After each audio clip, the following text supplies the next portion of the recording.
Let's spend a few moments talking about the difference of the strategy of translation between the 1969 and the 2001 Vatican documents.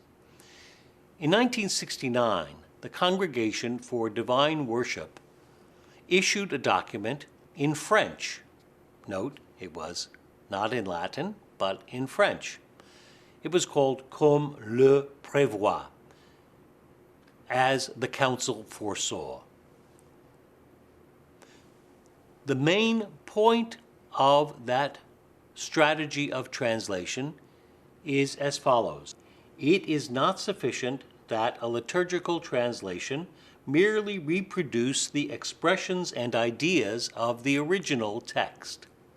Rather, it must faithfully communicate to a given people and in their own language that which the Church, by means of this given text, originally intended to communicate to another people in another time. A faithful translation, therefore, cannot be judged on the basis of individual words. The total context of this specific act of communication must be kept in mind, as well as the literary form proper to the respective language. This strategy for translation is commonly called dynamic equivalence.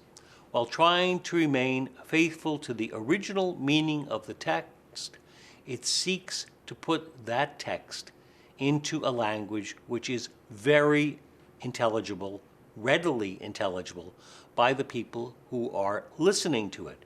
Remember, the idea of liturgical translation is not only to provide translations which can be read, because liturgy is an oral act. It is to provide translations that can be heard.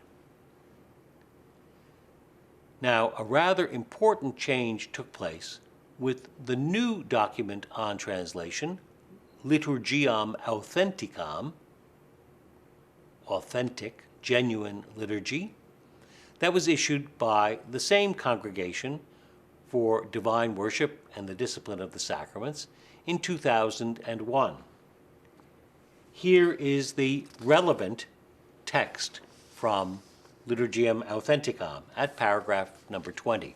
The translation of the liturgical texts of the Roman liturgy is not so much a work of creative innovation as it is of rendering the original texts faithfully and accurately into the vernacular language. While it is permissible to arrange the wording, the syntax, and style in such a way as to prepare a flowing vernacular text suitable to the rhythm of popular prayer, the original text, insofar as possible, must be translated integrally and in the most exact manner, without omissions or additions in terms of their content, and without paraphrases or glosses. Any adaptation to the characteristics or the nature of the various vernacular languages is to be sober and discreet. Now, it doesn't take much to realize that this is a completely different strategy for translation.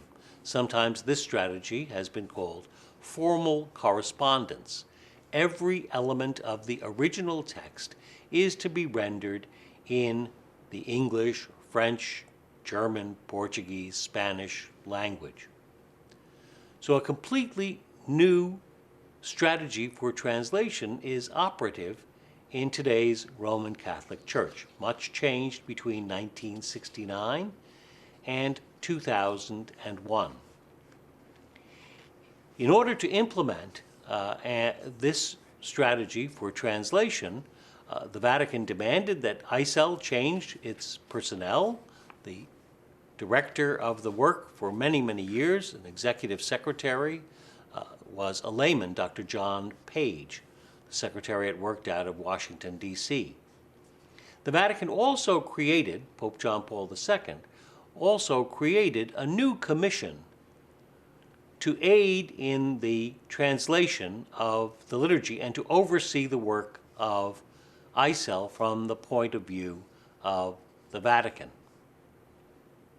That new commission was called Vox Clara, clear voice.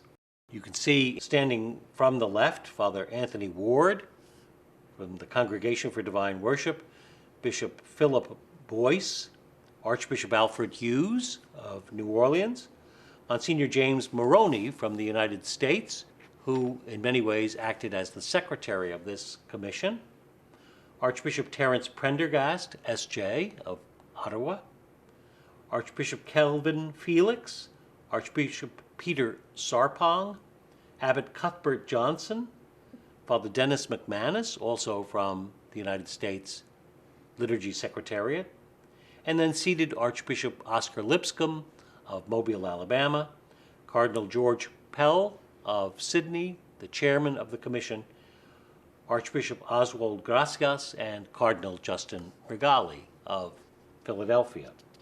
Eisel and Vox Clara produced a new translation of the third edition of the Roman Missal. The first edition of the Missal, as I've said, was published in 1969. Another edition with some revisions was published in 1975. But by the beginning of this millennium, it was clear that a new edition of the sacramentary, or the Roman Missal, was needed, especially because of the great number of saints who had been added to the Roman calendar by Pope John Paul II during his long reign as Pope. There are not many significant changes to the Roman Missal in the third edition that appeared in 2002. In fact, the only significant one, other than the addition of new saints and the addition of the possibility of the use of the Apostles' Creed instead of the Nicene Creed on Sundays and solemnities, is the addition of prayers over the people for the various weekdays of Lent. So that's how we got from the Missale Romanum to the translation that we have today.